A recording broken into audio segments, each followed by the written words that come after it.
Welcome, Virgo. This is Regina from Pacific Tarot getting ready to do a reading for you that is echoing and resonating from the new moon in Cancer of last week. And it is unusual for the lunation to resonate after it has peaked.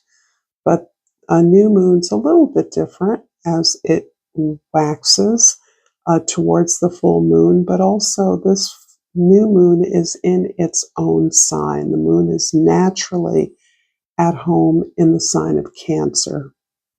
So this is having tremendous implications for a couple of retrogrades that are current. Most relevant probably is Mercury. Your ruling planet is retrograding in Cancer, and Neptune, which is in Aries actually, but it's also retrograding. And these feel like the most powerful energies that are encouraging us to retreat, to step back, to pull in, to soften our defenses in ways that we recognize these defenses aren't helping us. They don't serve us. They don't provide anything but old failures. You've outgrown some patterns of relationships that have defined you, are still defining you, yet you are pacing yourself in this very detached way in order to discover some greater relationship to your emotions and security that doesn't rely on external circumstances. So I'm starting with the Soul's Journey card. I pulled Indecision. I use my intuition in all aspects of my life. And this, again, is what's coming up is Jupiter's retrograde motion in Cancer. That's an apparent backwards motion. Planets do not move backwards, but we, from our perspective on Earth, can appear to move backwards, and that's what's happening here. And this is inviting us to review, reconsider our communication, and again, this relationship to our emotional expression, a relationship to our emotions. How do we center ourselves in our emotions? How do we express our emotions in a healthy way? So this is, I think, pulling at your care and attention to detail and opportunities that have arisen for you in this time that are moving you closer to some vision you have of your work, your community, the effort that you're making, that you see as uniting people, cultures, or finding some recovery or remedy to a situation that you see is unbalanced or unjust. And from the Crystal Spirit Oracle, I pulled Lepidolite. Number 32 reduces to number 5, and that is the card of the Hierophant. A card, even though it isn't your sign, I associate with your commitment to learning, growth, and providing the access or keys of knowledge to others. So I'm going to read from the guidebook here so that you can gain the full benefit. Lepidolite spirit appears to tell you to slow down and simplify, for you've been turning your attention and your energy to far too many different things, distracting yourself from the wisdom available to you. If you feel lost and overwhelmed, it's no wonder. Fortunately, Lepidolite spirit is here to focus you. Think about how satisfying it is to do one task from beginning to end with mindfulness, free of all the noise that distracts you and keeps you from feeling a sense of completion. There is always more to do, but life becomes more manageable when you recognize that refocusing over and over again will only exhaust you and slow you down. Remain present doing just one thing, and your courage, conviction, and confidence will return. Take on one task at a time, then it will be easier to hear the voice of intuition, which will guide you in prioritizing.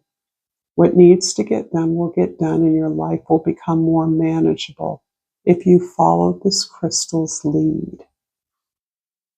Interesting, because certainly Mercury is an expression of our nervous system, the way we communicate, the way we mediate between forces.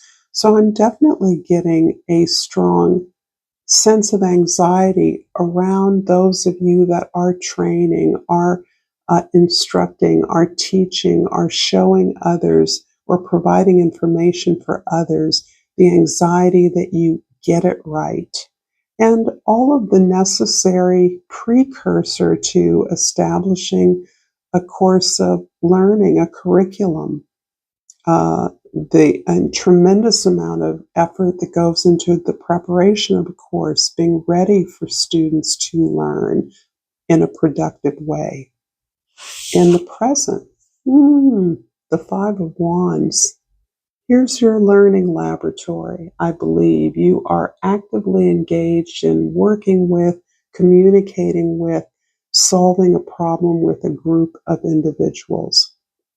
This can absolutely be the kind of environment that I describe. You can also be in another profession, law or medicine, where you work with a team, and that team actively works to solve a problem, as in diagnosing an illness, or finding a productive way to legally defend a worthy client, something like that. You are leaning on the strengths of individuals as individuals that are united through a common purpose. And this can be contentious. This certainly can be messy. And anyone that says learning is easy is, I believe, incorrect. I think that learning is hard work, and solving a problem to me is akin to learning. You have to understand the problem, break it down in ways that individuals can approach it from a variety of aspects in order to produce a creative solution that everyone can take credit for. In the past, Fool card. I love this for you, because I do believe that this indicates to me that you are consciously investing a greater sense of faith in what you already know. There's less a feeling here of gaining more knowledge than exploring the world. And that is, the exploration comes with a sense of trust. Trust in yourself, trust that you know which way to go, that you use your intuition. You have faith and belief that you can solve or counter any challenges that you encounter.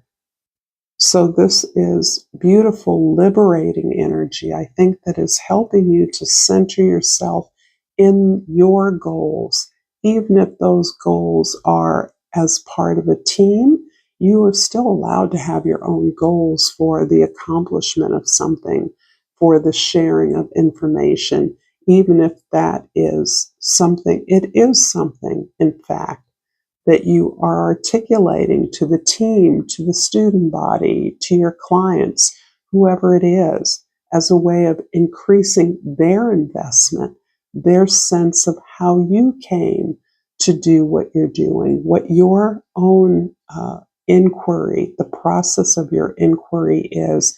You're personalizing that in a way that makes it more meaningful to you, but also more meaningful to those that you're communicating with. In the future, the Knight of Wands and the Lovers. So I see this energy of the Fool, this investment in self, this belief that you have what it takes to do whatever you want, that you don't need to understand the end game or the destination.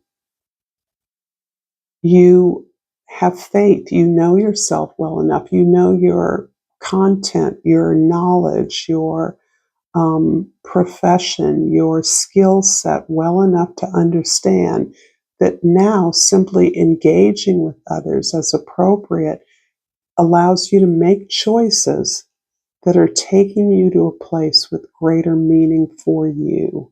You're exploring that meaning. And this is a message, Virgos, that seems to come out over and over again, that you are choosing less short-term gratification in some area of your life, perhaps that has allowed you respite from what you see as your critical central work. So you may have had relationships that have gone in and out, that have been inspired and passionate, but haven't lasted. Those no longer satisfy you. You're looking to long-term benefit, the long-term stability of choosing not just a romantic partner or lover, but friendships, goals that are more compatible and potentially yielding long-term benefit and stability for you. So this may already be a reality in your life, but you're reinvesting it in a new way. You're exploring this because something tells me for many of you, this has been an elusive area of satisfaction in your life, if at all. If this reading is resonating for you, Virgo, please like this reading. Please subscribe to my channel, Pacific Tarot. I really and truly appreciate your presence here. And I'm going to clarify the Fool in, no, too many, although there's some juicy ones in there. The Fool card in the past, please. 2 cards. For the Fool in the past, we have the 5 of Pentacles, the Queen of Pentacles, and the King of Pentacles is clarifying the 5 of Wands in the present, along with the 7 of Swords, and the Knight of Wands and Lovers in the future is clarified by the 8 of Wands and the 8 of Swords. We've got a little bit of overthinking going on here, which is one of your characteristic defaults. This overanalysis, overthinking something that leads to indecision. And I believe you are learning and being perhaps tested, for lack of a better word, given an opportunity by Spirit to determine how much you've grown, showing you how much you've grown in this regard, how frequently you now can deflect on or defer to your intuition, to what you already know, rather than feeling called to gather more information. At least the vibes I'm getting here is that you know enough. Not that we're not always growing and learning, but regarding decisions you have to make, perhaps about your personal life or your professional life, you are moving away from an expectation of others.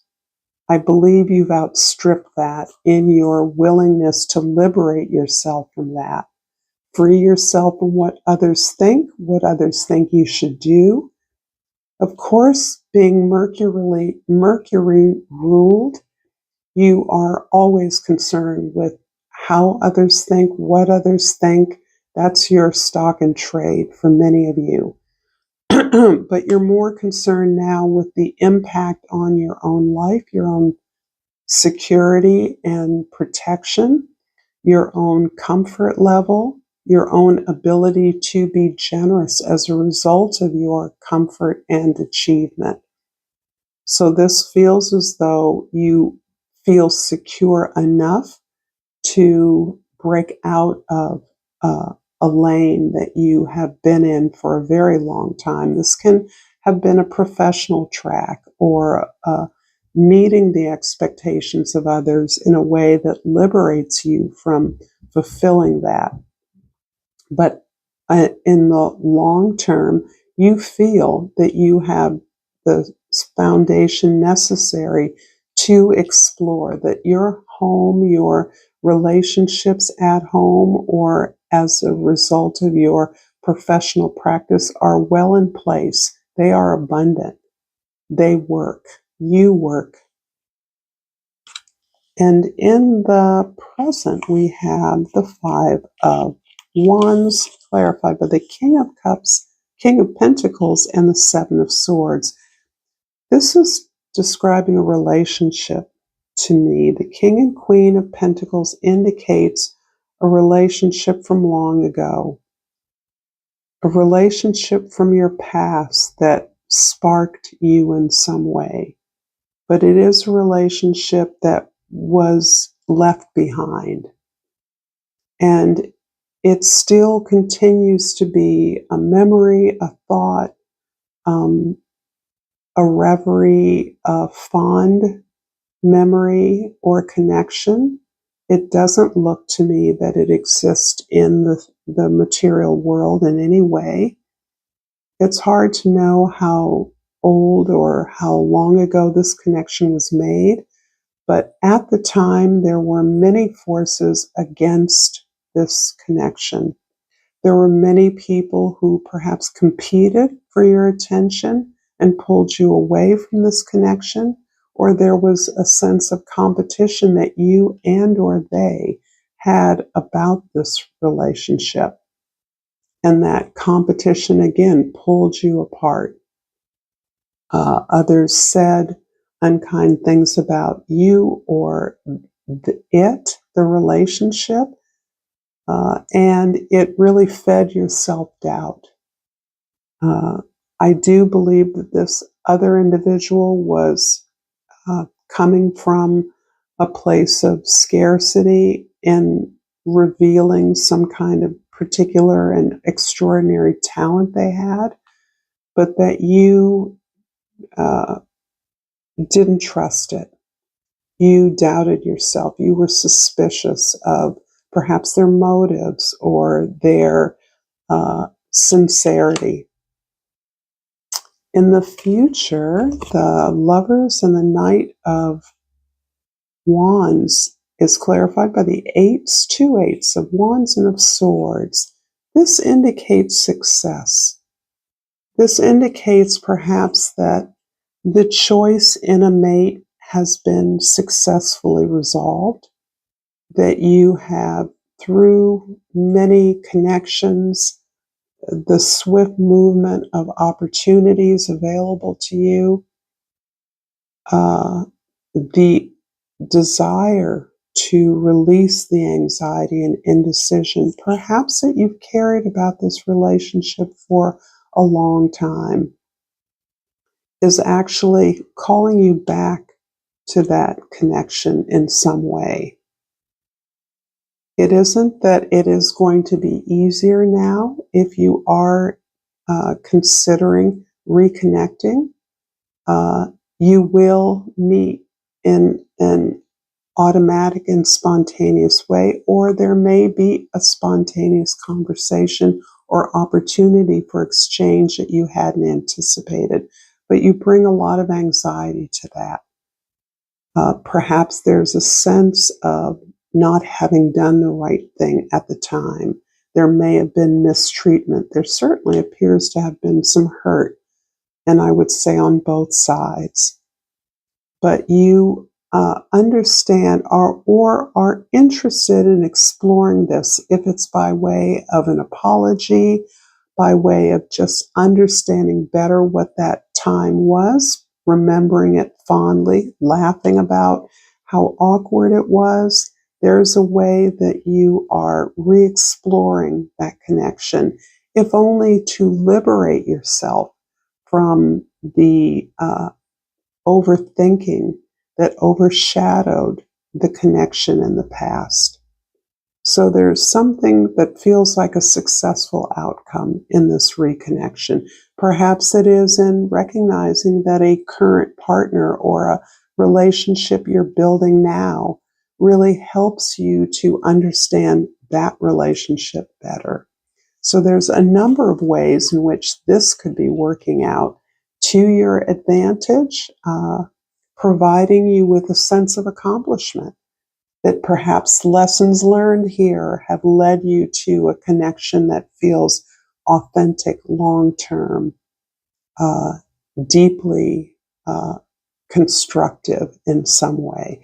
And as an earth sign, Virgo, you are constructive and productive. And we're going to finish up this reading with a botanical inspiration. And I pull the asters. And the key words here are elegance and patience. There's a quote from Lao Tzu that says, "Nature does not hurry, yet everything is accomplished."